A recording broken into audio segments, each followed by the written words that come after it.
Bismillahirrahmanirrahim. Dear students, welcome to SATC channel. Students, आज हम इंशाल्लाह इसी लेक्चर में आयनिक बॉन्ड, इसका जो कॉन्सेप्ट है, इसकी जो प्रॉपर्टीज हैं और आयनिक बॉन्ड की जो फॉर्मेशन होती है, तो इस पर आज हम डिस्कशन करेंगे। तो सबसे पहले हम आयनिक बॉन्ड को डिफाइन करेंगे और इसके बाद इसकी जो प्रॉपर्टीज है वो डिस्कस करेंगे और फाइनली जो है आयनिक बॉन्ड फॉर्मेशन के ऊपर भी एक एग्जांपल डिस्कस करेंगे। तो आइए चलते हैं और पहले आयनिक बॉन्ड को डिफाइन करते हैं।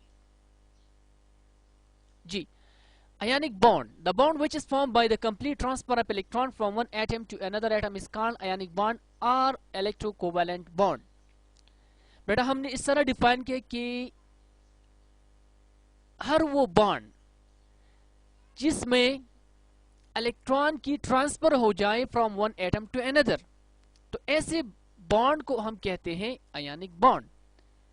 देखिए आप दोबारा सुने, हर वो बॉन्ड जिसमें इलेक्ट्रॉन की ट्रांसफर होती है, यानी एक एटम इलेक्ट्रॉन को लॉस करेगी जबकि दूसरी जो एटम है वो उसी इलेक्ट्रॉन को गेन करेगी। तो इसके रिजल्ट में, इसके नतीजे में जो बॉन्ड बन जाता है that we call the ionic bond, या इसको हम इलेक्ट्रोकोवेलेंट बॉन्ड भी कह सकते हैं। अंडरस्टैंड? ओके। सेकंड बेटा, आयनिक बॉन्ड जो है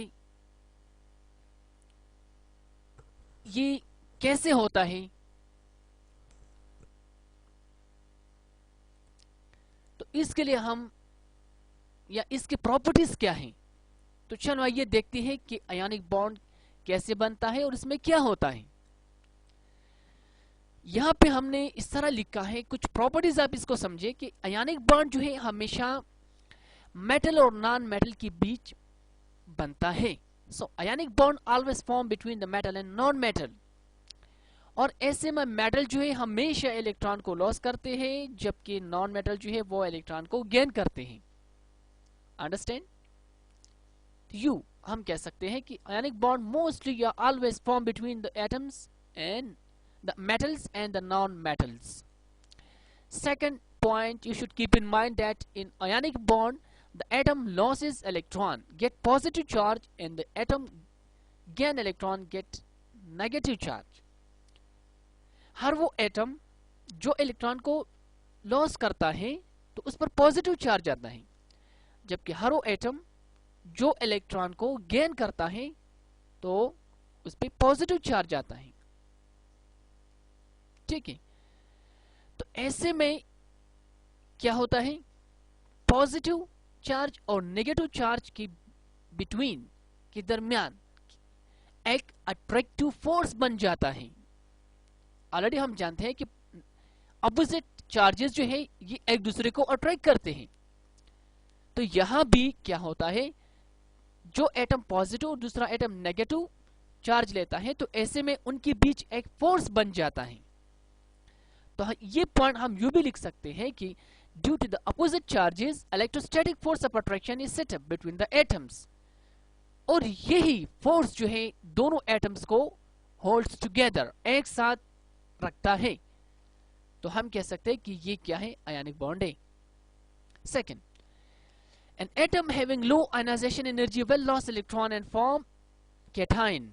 हर वो एटम या वो एटम्स जिनकी आयनाइजेशन एनर्जी क्या होती है, कम होती है, तो वो आसानी से जो है इलेक्ट्रॉन को लॉस कर सकते हैं और वो बन जाते हैं कैटायन में, यानी उन पर पॉजिटिव चार्ज आता है। अंडरस्टैंड? और जिन एटम्स की इलेक्ट्रोनेगेटिविटी ज्यादा है तो वो हमेशा इलेक्ट्रॉन को गेन करते हैं और they get negative charge and form A9. अब यहां अगर आपको आयोनाइजेशन पोटेंशियल और इलेक्ट्रोनेगेटिविटी में कुछ प्रॉब्लम है और आप समझ नहीं रहे कि आयोनाइजेशन एनर्जी क्या है, इलेक्ट्रोनेगेटिविटी क्या है, तो ये अभी यहाँ पे हम डिस्कस नहीं कर सकते, बल्कि ऑलरेडी इसके लिए मैंने कुछ टॉपिक्स लेक्चर जो है वो अपलोड की है मेरे चैनल पे। तो काइंडली आप पहले आयोनाइजेशन एनर्जी और इलेक्ट्रोनेगेटिविटी को स्टडी करें, तो यहाँ पे आपको कोई मसला नहीं होगा। एनी हाउ आप ये पॉइंट जहन में रखें कि जिन एटम्स की आयोनाइजेशन एनर्जी कम होती है तो वो कैटायन में बन जाते हैं, आसानी से इलेक्ट्रॉन को लॉस करते हैं, और जिनकी इलेक्ट्रोनेगेटिविटी ज्यादा होती है, स्ट्रांग होती है, तो वो आसानी से इलेक्ट्रॉन को ले सकते हैं और एनायन बनाते हैं। तो ये कुछ पॉइंट्स हैं about the ionic bond that you should keep in mind. अब इसके ऊपर जो है हम एक एग्जांपल लेते हैं, तो कि आयनिक बॉन्ड कैसे बनते हैं। तो चलो फॉर्मेशन ऑफ आयनिक बॉन्ड की तरफ हम चलते हैं, ठीक है। तो यहाँ पे जो एग्जाम्पल है, वैसे तो बहुत सारे जो है हमारे साथ आयनिक कंपाउंड होते हैं, ठीक है, लेकिन जो एग्जाम्पल मैंने उठाए हैं यहाँ से, तो स्पेशली आप लोगों के बुक में भी है, ठीक है। तो मैंने कहा कि अगर मैं ये एग्जाम्पल शेयर करूंगा तो आप लोगों को बुक में कोई मसला नहीं रहेगा, ठीक है। तो हमने लिखा है कि फॉर्मेशन ऑफ सोडियम क्लोराइड। देखिए, sodium chloride is ionic compound. Sodium chloride is an ionic compound. Ionic compound क्या है, क्यों है? क्योंकि सोडियम और क्लोरीन के बीच जो है आयनिक बॉन्ड है। अब यहाँ पे आयनिक बॉन्ड कैसे बन गया, तो चलो ये कहानी भी सुनते हैं जी। ऐसा है ना कि sodium and chlorine react to form sodium chloride. जब सोडियम और क्लोरीन रिएक्ट करते हैं तो ये सोडियम क्लोराइड बनाते हैं, जो कि टेबल साल्ट का फार्मूला है। अंडरस्टैंड? ओके। लेकिन ये स्टोरी इतनी आसान नहीं है। इस तरह के हमने एक लाइन में लिखा कि sodium and chlorine react to form sodium chloride. अरे भाई, कैसे ये सोडियम क्लोराइड बन जाता है? तो एक्चुअली कहानी का स्टार्ट हम यहां से करते हैं कि सोडियम जो है ना, ये एक एलिमेंट है और इसका एटॉमिक नंबर है 11। The atomic number of sodium is 11 and its electronic configuration is 281। देखिए, सोडियम का एटॉमिक नंबर 11 है, इसका मतलब है इसमें 11 इलेक्ट्रॉन 11 प्रोटॉन है। तो अगर हम इसकी कॉन्फ़िगरेशन को देखें, already you are familiar with the electronic configuration in the previous lecture, in the previous chapter. तो सोडियम क्लोराइड में हम बात कर रहे हैं सोडियम के। सोडियम का जो कॉन्फ़िगरेशन है 281, यानी इसकी सबसे पहली शील में 2 इलेक्ट्रॉन, इसके बाद वाली शील में 8 इलेक्ट्रॉन और लास्ट इलेक्ट्रॉन में 1 इलेक्ट्रॉन है, जिसको हम वैलेंस इलेक्ट्रॉन कहते हैं। ये K शील, L और M, यानी इसके वैलेंस शील में 1 ही इलेक्ट्रॉन है। लेकिन रिसेंटली हमने इस तरह कहा था कि every atom wants to get noble gas electronic configuration। पूरी पीरियोडिक टेबल में हर एक एलिमेंट जो है वो चाहता है कि इनर्ट गैस इलेक्ट्रॉनिक कॉन्फ़िगरेशन को अटेन करे, और इसी के लिए या तो वो इलेक्ट्रॉन देते हैं या लेते हैं। तो अब ये बेचारा भी चाहता है कि to be like inert gases. तो अब इसके आउटर मोस्ट शील में 1 इलेक्ट्रॉन है और इसको ऑक्टेट रूल्स को फॉलो करने के लिए 7 इलेक्ट्रॉन की जरूरत है। इन 7 इलेक्ट्रॉन को लेना जो है काफी टेक्निकल टास्क है इसके लिए, जो कि ये नहीं कर सकता, मिशन इम्पॉसिबल है। तो ये बेचारा इस बात पर जो है राजी होता है कि यार भाई, मैं तो 7 इलेक्ट्रॉन को पूरा नहीं कर सकता, चलो मैं इस तरह करूंगा कि ये जो आउटर मोस्ट शील में 1 ही इलेक्ट्रॉन है, it is just like a burden, मैं इसको लॉस करूंगा, तो मेरा ये शील भी खत्म हो जाएगा, सबसे बाहर वाला, और फिर जो M शील है वो तो खत्म हो जाएगा, और L वाला शील एज ए वैलेंस शील होगा, जो कि ऑलरेडी पूरा है। आप यहाँ पे देख सकते हैं उसमें ऑलरेडी 8 इलेक्ट्रॉन्स है। तो बस ये 1 इलेक्ट्रॉन को लॉस करता है, और ऐसे में क्या होता है, it gets attains inert gas electronic configuration, और ये जो है इनर्ट गैस की जो है इलेक्ट्रॉनिक कॉन्फ़िगरेशन को क्या करता है, हासिल करता है। जो कि इसका मकसद था। तो देखिए आप इक्वेशन को देखिए, ये सोडियम है, इसका कन्फिग्रेशन है 281, जबकि ये जो है एक इलेक्ट्रॉन लॉस करता है, तो ऐसे में सोडियम जो है 28 और साथ में इस पर प्लस चार्ज आता है, ये कैटायन में कन्वर्ट होता है। भाई ये तो वन साइडेड स्टोरी है सिर्फ सोडियम की। आगे हम चलते हैं, क्लोरीन का भी किस्सा सुनते हैं कि भाई क्लोरीन के साथ क्या कहानी है, क्लोरीन का जो है क्या कहानी है, उसको भी सुनते हैं जी।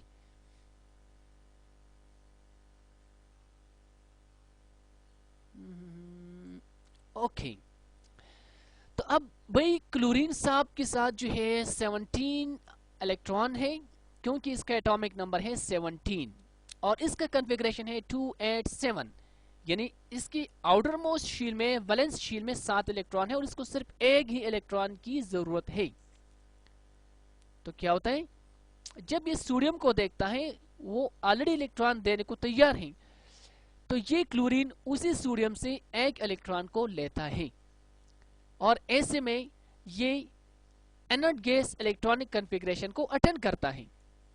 हमने लिखा है कि chlorine has only 7 electrons, has 7 electrons, only की जरूरत नहीं है, चलो मैं इसको अरेस्ट करता हूं, has 7 electrons in its valence शील and it need 1 electron to complete its valence shield. Thus it will gain 1 electron to attain inert gas electronic configuration. देखिए ये क्लोरीन है 287 इसका कन्फिग्रेशन है बिफोर द रिएक्शन, लेकिन जब वो सोडियम एक इलेक्ट्रॉन को लॉस करता है तो वो यहाँ पे आके ये क्लोरीन लेता है। तो जब ये इलेक्ट्रॉन गेन करता है तो ऐसे में ये एक्चुअली सारी यहाँ पे मैंने प्लस लिखा है, बट सॉरी ये नेगेटिव में चेंज होता है, ठीक है। और इसका जो कन्फिग्रेशन है वो है 288। अब इसका आउटर मोस्ट शील्ड है वो भी पूरा हो गया और इसने इलेक्ट्रॉनिक कन्फिग्रेशन जो है वो इनर्ट गैसेस की अटेंड की। तो ओवरऑल रिएक्शन हमारा क्या है, जब सोडियम और क्लोरीन मिलते हैं तो रिएक्ट करते हैं, सो सोडियम क्लोराइड बन जाता है। तो भाई ये हमारे साथ सोडियम क्लोराइड बनने का जो है एक प्रोसेस था, यानी the formation of ionic bond था। अब थोड़ा सा हम डायग्रामेटिकली देखते हैं। देखिए भाई ये सोडियम है और इसका जो कन्फिग्रेशन है, 2 इलेक्ट्रॉन यहाँ पे है, 8 यहाँ पे है और सबसे आखिरी शील में, वैलेंस शील में एक इलेक्ट्रॉन है जिसको मैंने अलग कलर से रिप्रेजेंट किया है। ऐसे में साथ में एक neighbouring molecule that is atom, that is chlorine है और इसका कन्फिग्रेशन है 2, 8 और 7। इसके वैलेंस शील में 7 इलेक्ट्रॉन है। तब सोडियम ने ये इलेक्ट्रॉन लॉस किया तो इसका ये शील भी खत्म हो गया और ये इलेक्ट्रॉन यहाँ पे आ गया, आप देख सकते हैं, ठीक है।